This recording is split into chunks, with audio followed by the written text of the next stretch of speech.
we've got a group from Fort Valley State University, located in Fort Valley, Georgia. You heard me call out Miss Alexia Jones earlier. This is another relationship that we were able to develop through a partnership with the MSCC and Internet 2. And the project that they're going to be presenting today actually is another extension of a topic that we looked at as part of a hackathon at Fort Valley State back in April. So thank you again, Alexia, for helping make these connections. And Solomon, it looks like you're getting ready. I'm going to mute myself and I'll turn it over to you when you're ready. So we're Fort Valley State University. I'm Solomon. Hi, my name is Erin Boyce Morton. Hi everyone, my name is Anaya Allen. And our topic is going to be investigating the relationship between environmental conditions and goat health using geospatial analysis, NDVI, and machine learning across multiple grazing environments.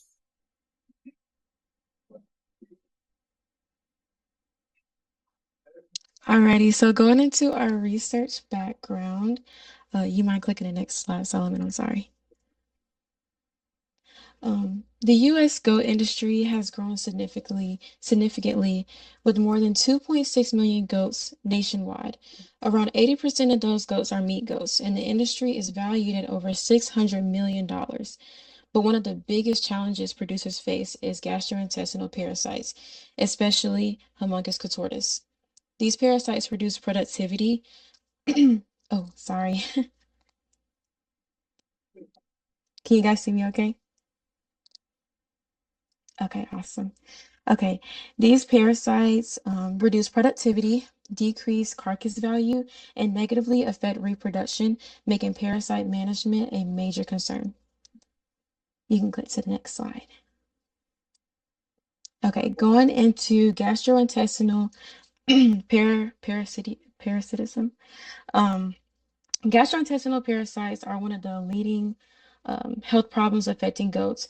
While several parasite species exist, Homunculus contortus, also known as the barber pole worm, is considered the most harmful.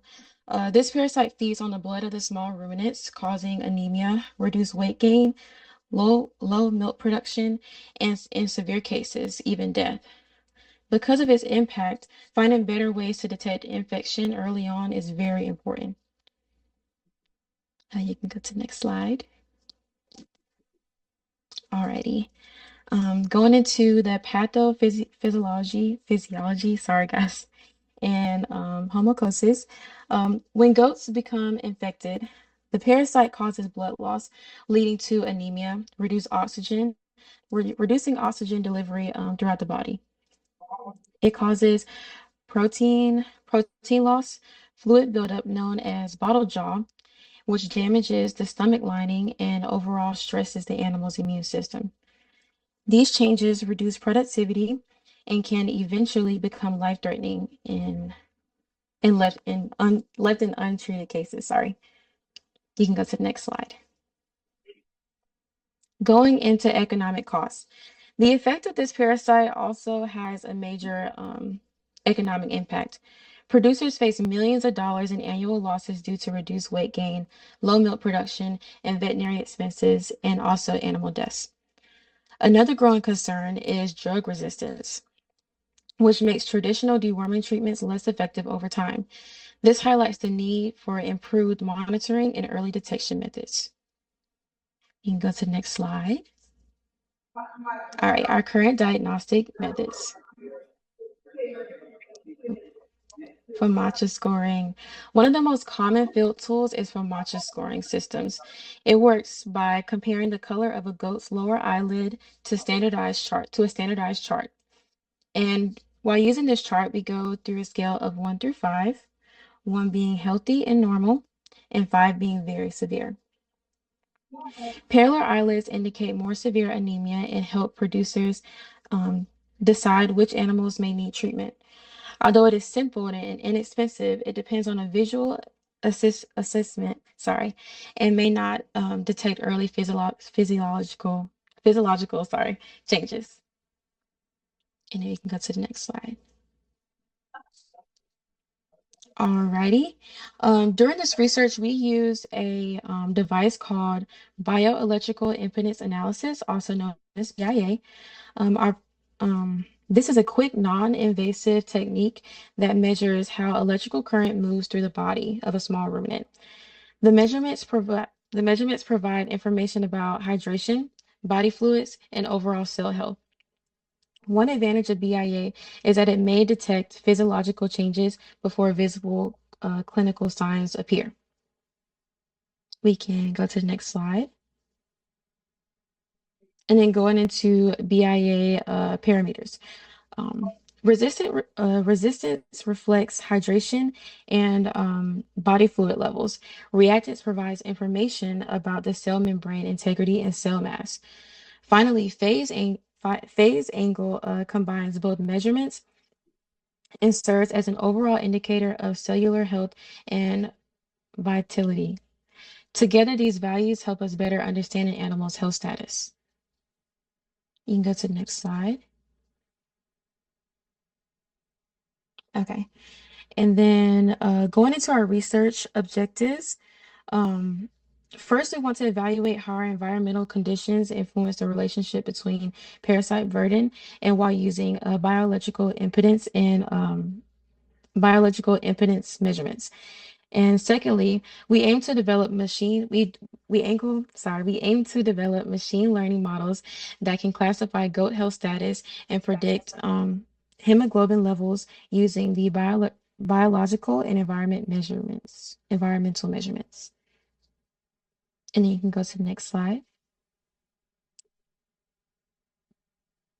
Okay. We used a 5-stage framework. So first we mapped the farms, and then we collected the NDVI and the weather, and then we got goat data, and then we cleaned up the data, and then we built the machine learning models, and we compared results across 5 locations. You can go to the next one, Solomon. So this project includes 5 university farms across the U.S., 1 in South Africa, and 3 in the U.S., 1 in South Africa, and 1 in Northern Ireland. Studying different climates helps us evaluate how environmental conditions influence goat health across diverse grazing environments. That's the next slide, I'm sorry. And the next. Each farm represents a different climate and grazing environment, and this diversity improves the reliability of our findings and helps us determine whether our models can be applied across different regions. As you can see, with these climate zones, like Fort Valley is humid, the university in South Africa is semi-arid, the one in Northern Ireland is oceanic, the one in Arkansas is continental, and West Virginia is subtropical and mountains. You can go to the next one. Wait 1 second.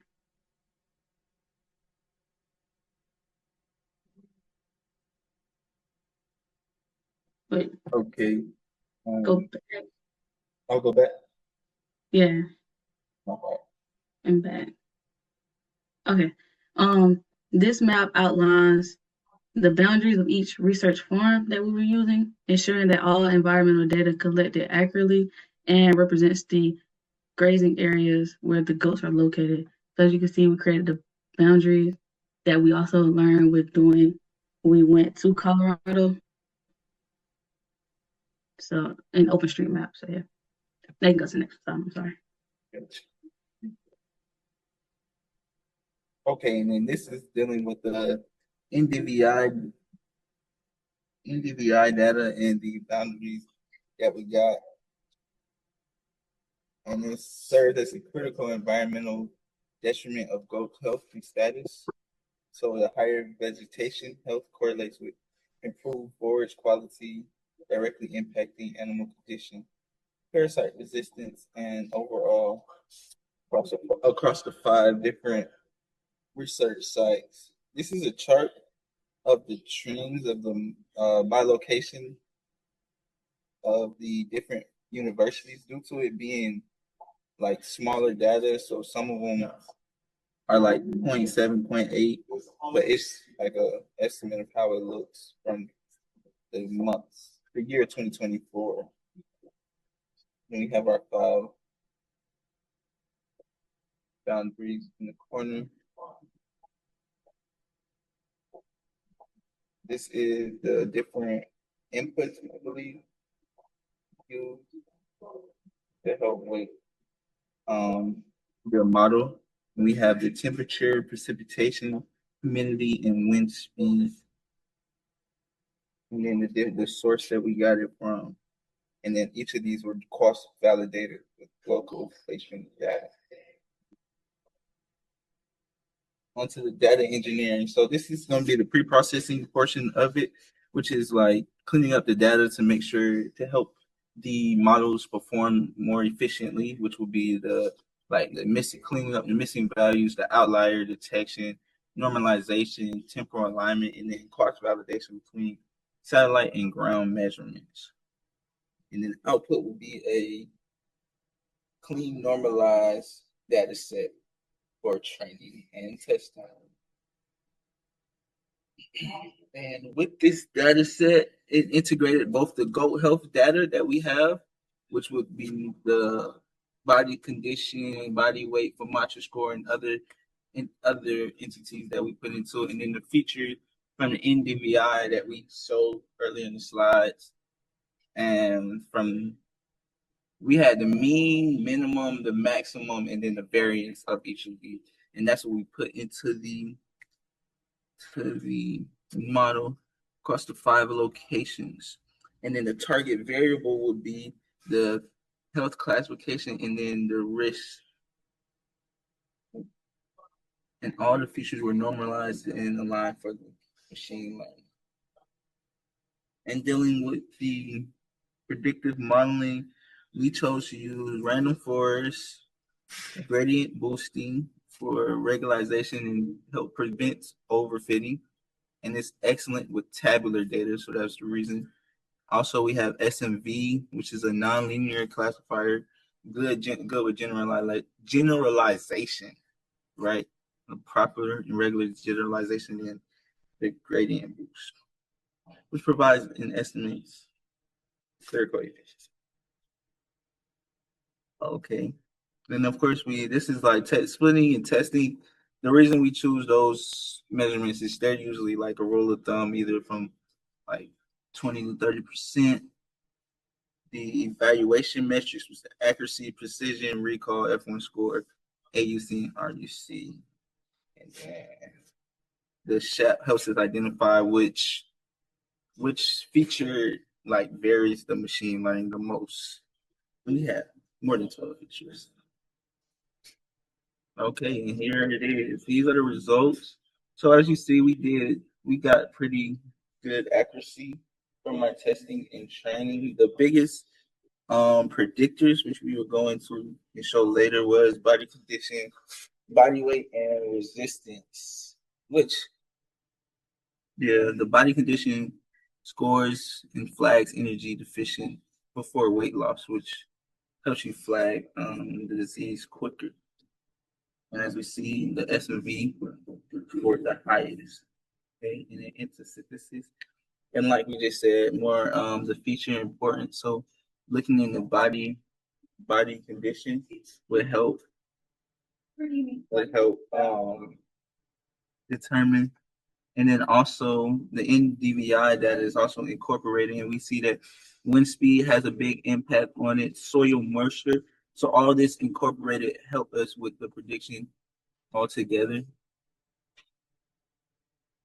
And then the impact that NDVI is specifically had on this is it helped improve body conditions and reduce parasite burden, lower disease rate, and then better for macho scores.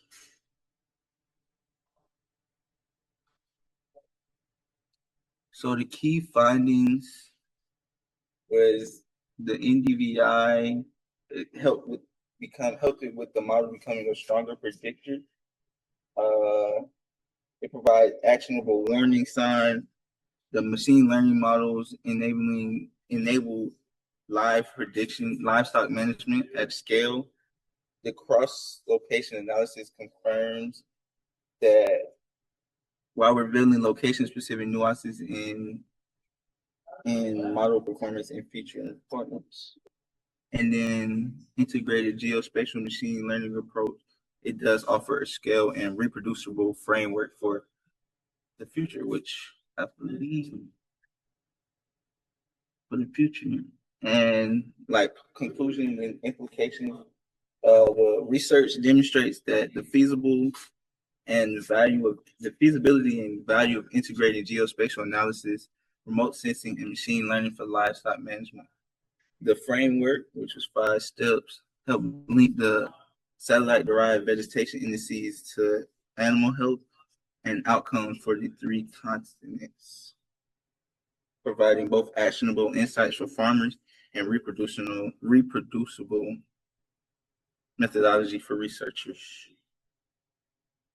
And yeah, like future steps could be expand coverage to multi-year availability, additional indices, so other environmental characterizations, and a real-time dashboard. Maybe that's a stretch, you know. Species extension, so not just doing the study that we did, but other species like sheep, cattle, you know, allow for more profit if we look into those fields. And then global partnership, other locations, and then deep learning, which will allow you to find more discoveries and patterns and discoveries with the word I was looking for. Thank you.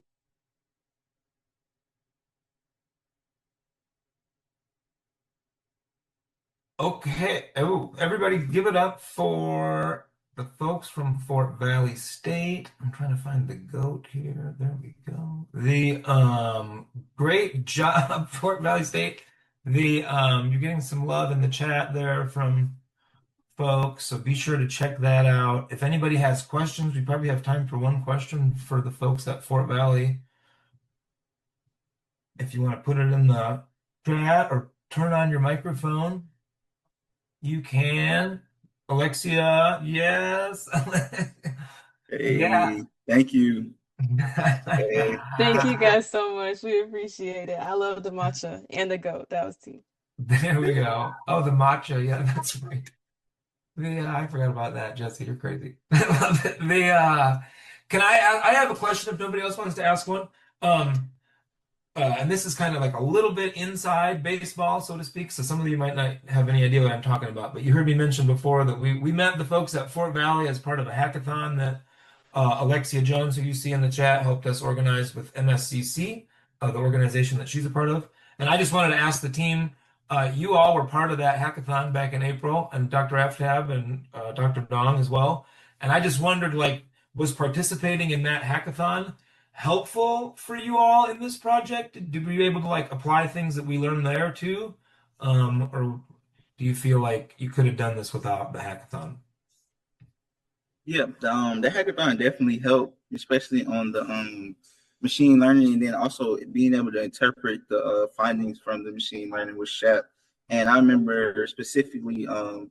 Aftab was like emphasized on, okay, we have the findings, but interpreting and then trying to figure out like what the conclusion is from those from what you interpreted from SHAP, and the most important feature. So that it definitely refreshed me and definitely helped me feel comfortable when dealing with the machine learning for sure. Cool. Great job. Aaron and Anaya and Dr. Aftab and Dr. Dong and Solomon, it was great working with you all. And thanks again to Alexia and MSCC for helping us make that connection. We hope to come back down and do another hackathon at your place at some point, I'm sure. I don't want to like volunteer Alexia for anything. Sign her up for more stuff. Yes, please do. You should come back.